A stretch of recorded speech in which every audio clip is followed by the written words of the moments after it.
सबसे पहले आपका परिचय दीजिए। मेरा नाम शैलेंद्र राधेश्याम बनोदे, उम्र 59 साल, भगवान नगर में रहना है मेरा। और मैंने 2008 में वेड़ा हरिश्चंद्र वेड़ा में 2 एकड़ जमीन, उसमें से 1 एकड़ संजय ढाबरे से और दूसरी अविनाश ढाबरे से खरीदी थी। ऐसे दोनों से 2 एकड़ जमीन खरीदी थी और रजिस्ट्री की थी 2008 29 जनवरी को।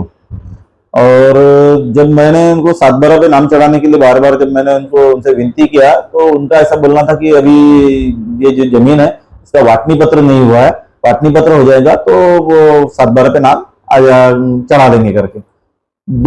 ऐसे कई बार बोलने के बाद में 2019 में उनका वाटनी पत्र हुआ। और वाटनी पत्र होने के बाद में मैंने जब उनको बोला कि इसको 7/12 पे नाम चढ़ाने में आप सहकार्य करें, तो उन्होंने टाल मटोल कर देते करके उन्होंने 2-4 साल और निकाल दिया। उसके बाद में मैं उनके घर पे भी गया इस बात में बोलने के लिए। तो संजय ढाबरे के घर पे जब गया तो उसकी पत्नी का ऐसा बोलना था कि मेरे पति 5 साल से लापता है और हमारा उनसे कोई संबंध नहीं है, वो फरार है। मेरे पास जो नंबर था उसको मैंने फोन करने की कोशिश की संजय ढाबरे के, और वो नंबर स्विच ऑफ था उसका, वो नंबर उसका भी अनयूज में है।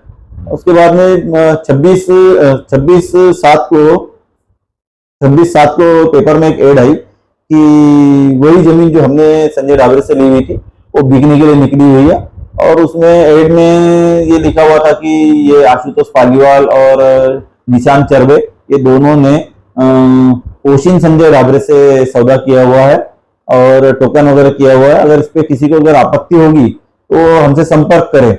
और संपर्क में जो नीचे जो नंबर वकील का नाम वगैरह न देते हुए उन्होंने एक नंबर लिखा हुआ था जिसमें एड्रेस भी नहीं लिखा हुआ था। एड्रेस के तौर पे आशुतोष पालीवाल ने जो लिखा था तो उसमें ये लिखा हुआ था कि वर्धमान नगर प्लाट नंबर 2। तो वर्धमान नगर इतना बड़ा इलाका होने से हम उसको ढूंढ नहीं पाए। फिर जो नीचे का जो नंबर था उस पर हमने संपर्क किया तो वो राहुल महाजन करके एक किसी व्यक्ति का था। और उससे बात हुई तो उन्होंने बोला मुझे रजिस्ट्री दिखा दो। जब मैं उनको बोला आ जाइए आप रजिस्ट्री दिखाने के लिए, तो वो मेरे पास में आए नहीं। उसके बाद में हम अपनी जगह में बैठे और बैठने के बाद में उन्होंने 8 तारीख के लिए हमारे को है ना आके वार्निंग वगैरह दिया। उसमें वार्निंग देते समय में आकाश बोस, आशुतोष पालीवाल और मनीष सोमपुर, ये तीनों थे और उनके साथ में 4-6 लोग और थे। उन्होंने बोला कि ये जमीन हमारी है। बोला है तो पेपर दिखाओ आप करके। उनकी उस समय में कोई रजिस्ट्री वगैरह हुई नहीं थी। कि बाद में हमने ये अपनी रजिस्ट्री के साथ में नागपुर शहर के जितने भी रजिस्ट्रार थे, सब रजिस्ट्रार थे, उनको एक एप्लीकेशन और रजिस्ट्री की कॉपी के साथ में संपर्क किया उनसे और उनको बताया कि इसकी कोई रजिस्ट्री होने नहीं देना चाहिए करके। और जेडीआर कार्यालय में और डीजीआई कार्यालय में भी जाके वहां गंगावने साहब वगैरह से बात किया और उनको रजिस्ट्री रोकने के लिए कहा गया।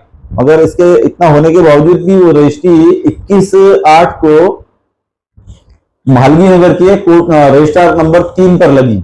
वहां के जो सब रजिस्ट्रार थे कत्तलवार, उनसे हमने संपर्क किया। उनको पहले भी एप्लीकेशन दी हुई थी।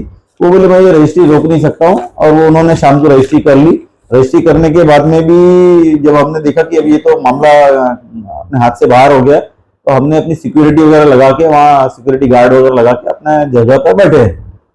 28 तारीख की रात को 12:15 बजे 12 बजे पहले पुलिस की एक गाड़ी आई हमारे वहां पर। और पुलिस की गाड़ी आने के बाद में पुलिस की गाड़ी में से 2 आदमी उतरे और उन्होंने जाके चौकीदार को बोला आप क्यों यहाँ पर बैठ के अपनी जान को धोखे में डाल रहे हो करके, और बोले जगह छोड़ के चले जाओ, यहाँ कुछ भी हो सकता है करके। ऐसा उनको दोनों गार्ड को बोला।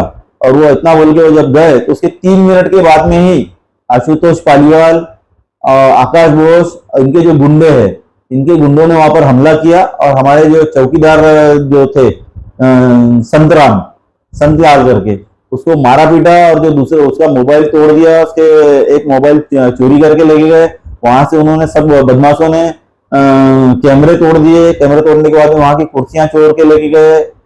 एक पर्स रखा हुआ था जो संतराम की जो बीवी वहां पर जो थी, उसका पर्स चोर के ले गए। उसमें 3000 रुपए के करीब रुपए थे।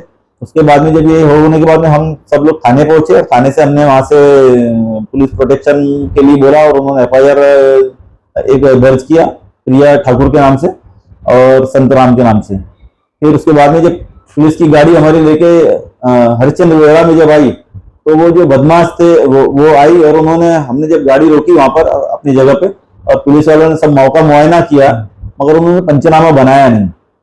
उसके वो ये सब चालू ही था, तो वो जो बदमाश थे जिन्होंने तोड़फोड़ की थी, वो बाजू वाले खेत में बैठ के दारू पार्टी कर रहे थे। तो हम जैसे उस तरफ में बढ़े, हमने पुलिस वालों को बोला, और शायद उस तरफ में बैठ के वो लोग शराब वरा पी रहे हुए, आप उनको पकड़िए करके। तो पुलिस वाले बोले जाने दो, बोले अभी कुछ पकड़ते नहीं, बोले सामने में ये गाड़ियां रखी है, हम इसकी जब्ती बना लेंगे, और बोले इससे मालूम पड़ जाएगा हमारे को कौन कौन है करके। मैंने सर जब बैठे हुए तो पकड़ने में कोई दिक्कत नहीं है आपको, मगर उन्होंने इनकार किया। तो फिर बाद में हम लोग ही खुद उनके बदमाशों के पीछे जब दौड़े, तो वो वहां से जगह छोड़ के भागे वो। और जब भागे तो मैंने फिर पुलिस वालों की जब आवाज लगाई, तो फिर पुलिस वाले वहां से पलट के आए। बाद में उन्होंने ढूंढने की कोशिश किया, मगर वो उनको मिले नहीं।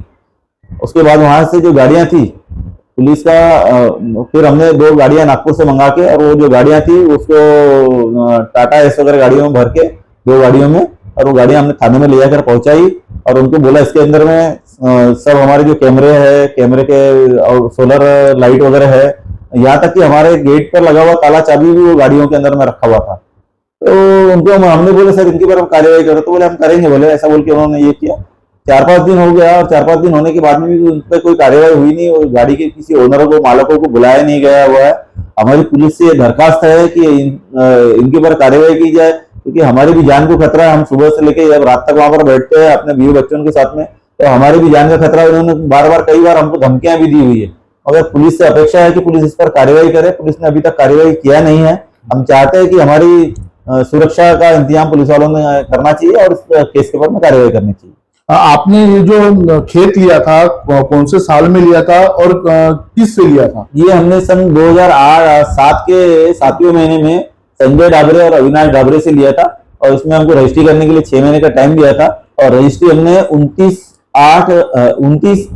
जनवरी को हमने 29 जनवरी 2008 को हमने रजिस्ट्री किया हुआ है। क्या आपका 7/12 में सभी का जिनका आपने नाम चढ़ा हुआ है? हाँ, उनका जिनसे हमने लिया उनका नाम चढ़ा हुआ था, मगर वो बोले अभी वाटनी पत्र नहीं हुआ है, तो बोले ये अभी आपका नाम नहीं चढ़ सकता, जब वाटनी पत्र हो जाएगा तो तब आपका नाम चढ़ेगा बोले। ऐसा करते हुए उन्होंने मुझे यानी बहुत साल तक टाला, और 2019 में उनका वाटनी पत्र हुआ। 2019 में जब वाटनी पत्र हुआ, उसके बाद भी मैंने कई बार उनको बोला कि भाई इसको आप हमारा नाम चढ़ा दो, तो उन्होंने हवा चढ़ा देते करके उन्होंने टाइम पास किया उन्होंने। और बाद में जब 2000 यानी अभी मुझे खबर लगी कि उसने 2024 में अपनी लड़की को पावर दिया हुआ है जमीन बेचने के लिए, तो लड़की ने आशुतोष पालीवाल के साथ में सौदा किया, और उससे 5 लाख रुपए का टोकन लिया उसने, और आशुतोष पालीवाल ने उस जमीन को मनीष सोमकोर को पलटाया, जिससे उसमें 35 लाख रुपए उसने मनीष वो लिया हुआ है। और बाकी के जो रजिस्ट्री के अंदर में डिटेल दी हुई है, उसमें जो बाकी का पेमेंट है वो हर महीने के 10 लाख रुपए पेमेंट चेक द्वारा करेंगे, और 2026 के जुलाई तक के पीडीसी चेक दिए हुए हैं। ये जो जिन्होंने कब्जा किया है, जो लोग आपके खेत में जबरन घुस रहे थे, तो उन लोगों की क्या मंशा हो सकती है? क्या वो हमारा पोजीशन छीनने की कोशिश कर रहे थे, हमको डरा धमका के वहां से हमारी जगह से भगाने की कोशिश कर रहे थे। उन्होंने हमारा बहुत सारा नुकसान किया, 1.5-2 लाख रुपए से ऊपर का नुकसान किया। उन्होंने हमारे 3-4 कैमरे तोड़ दिए हुए हैं, एक मोबाइल तोड़ दिया हुआ है पूरा, एक मोबाइल चोर कर लेके गए हैं, पैसे का पर्स लेके गए हुए हैं, हमारी जो सोलर लाइटें लगी थी वो लेके तो उठा के लेके गए उन्होंने, और कंपाउंड वॉल भी हमारी तोड़ी हुई है।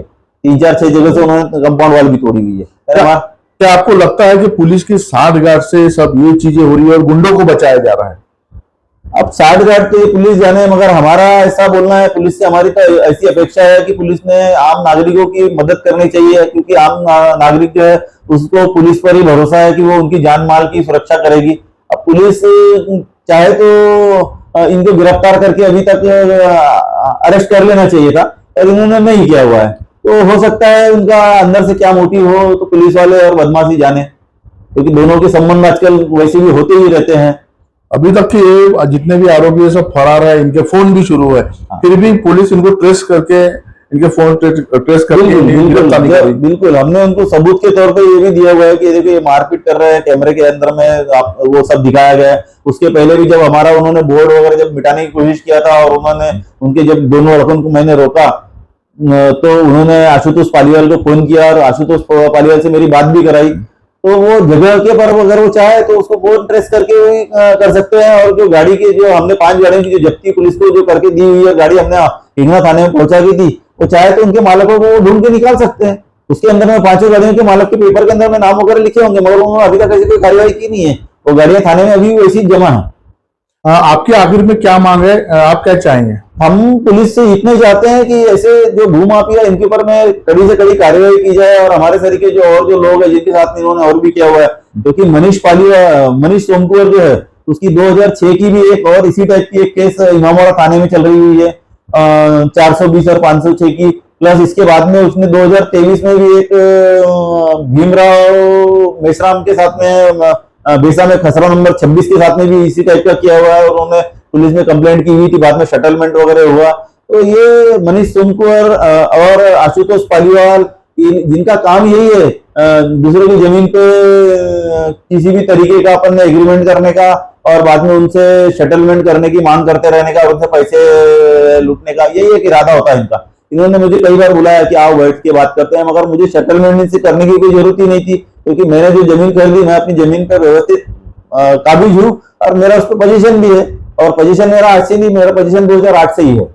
आकाश बोस भी जो जबरन आपके जगह पे कब्जा करने की कोशिश कर रहा है, इसके ऊपर भी कई गुने दाखिल है। हाँ, आकाश बोस के ऊपर में 2008 में एक मर्डर केस है, और 2009 में भी उसके ऊपर में एक केस है। उसके बाद से जो केस तो मुझे दिखे नहीं, मगर उसका गुंडे लोग हैं, और अपने साथ में 5, 10, 15 लोगों को साथ में लेके ही घूमते हैं, अकेला कभी घूमते नहीं है वो। और वो मनीष सोमकुवर जो है, मनीष सोमकुवर और आशुतोष पालीवाल के साथ में ये आकाश बोस हरदम घूमते रहता है।